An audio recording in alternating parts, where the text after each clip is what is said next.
E se o ex-presidente, como Dilma, pensou em algum dispositivo constitucional para permanecer no poder, não há nada que o ligue ao vandalismo em Brasília em 8 de janeiro de 2023. Com a eleição de Jair Bolsonaro em 2018, o STF começou a abrir uma série de inquéritos intermináveis. O único arquivado desde então, na verdade, só mudou de nome.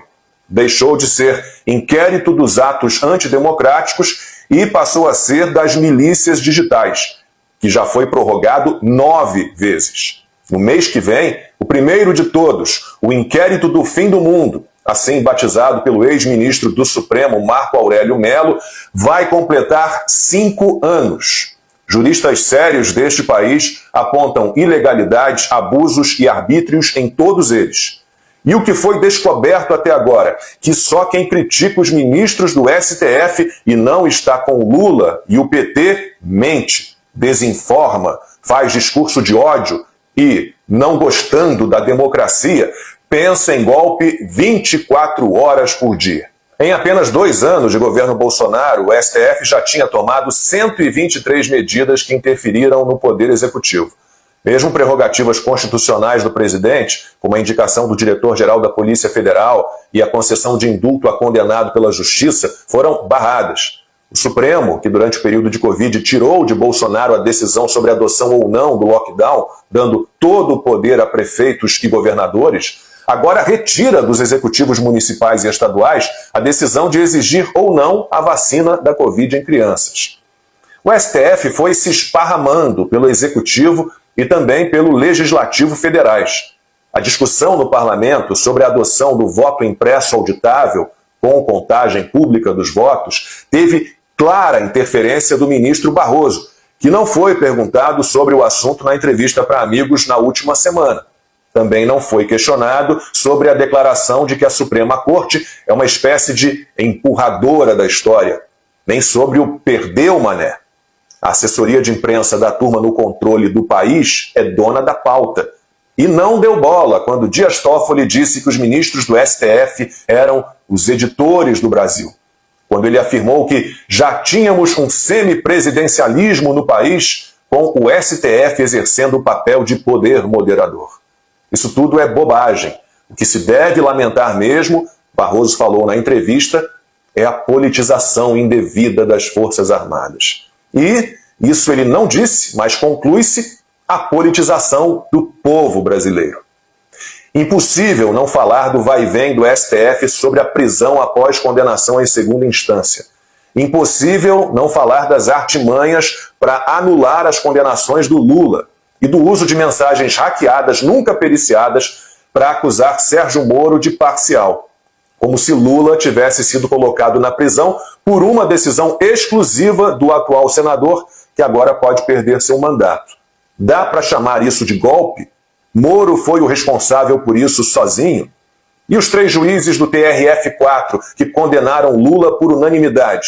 E os 4 juízes do STJ que condenaram Lula por unanimidade?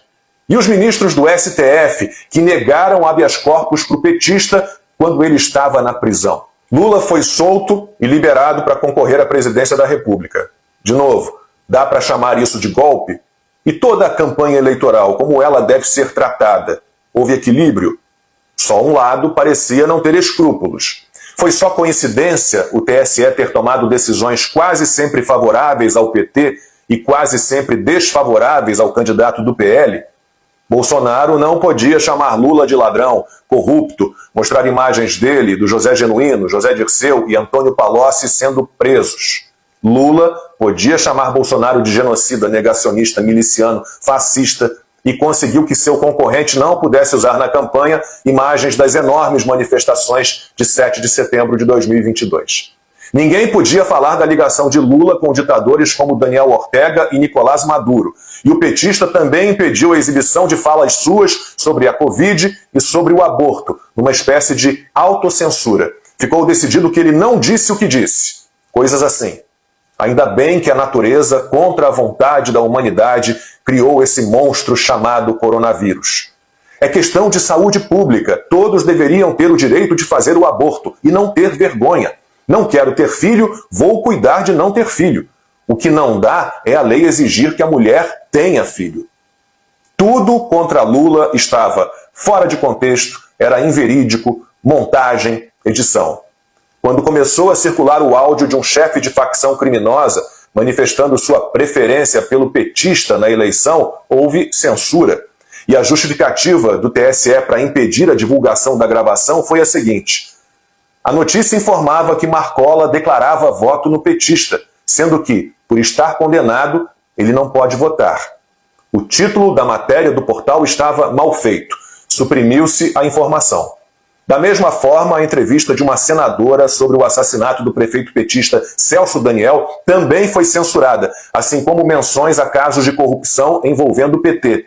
Sendo uma figura decorativa no partido, Lula nunca soube do mensalão, do petrolão, nada passava por ele. Lula nunca teve ligação com nada de ruim. Nunca, nunca.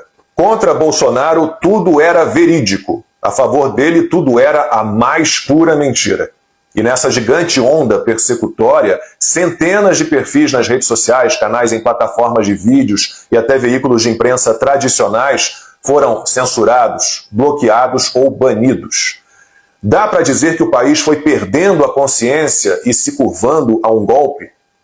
Definiram tendenciosamente os conceitos de fake news, desinformação, discurso de ódio, milícia digital, e que tudo isso sempre foi obra única e exclusiva do que chamam de extrema-direita. E foram proibidas de vez as críticas a ministros do Supremo e do TSE, como se todas elas fossem contra as instituições. E também os anseios por melhorias no sistema eletrônico de votação. Os seres supremos parecem controlar tudo. Ocuparam todos os espaços, passaram a circular com desenvoltura por eventos no mundo todo. Congressos, seminários, desfile de escola de samba. Travestido de político, Luiz Roberto Barroso esteve até no Fórum Econômico Mundial.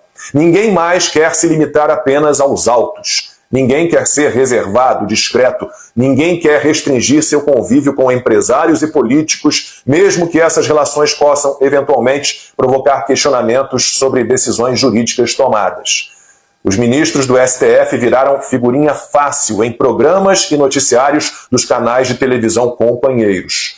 Falam sobre qualquer assunto e sem parar, já que o roteiro nada jornalístico sempre os favorece.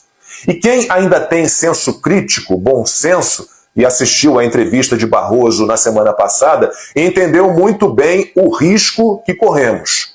O ministro disse o seguinte: a imprensa vai ter que reocupar boa parte do espaço que perdeu para as plataformas digitais, porque passa credibilidade que as redes sociais não têm. Isso agora é democracia, com censura às mídias digitais e a devolução do monopólio da informação, da propriedade da verdade aos veículos tradicionais, que nunca mentiram, erraram, se equivocaram, barraram o debate, militaram politicamente. Temos muito a agradecer aos salvadores da pátria, aqueles que restabeleceram a democracia. Os que discordam deles, esses sim, são todos golpistas.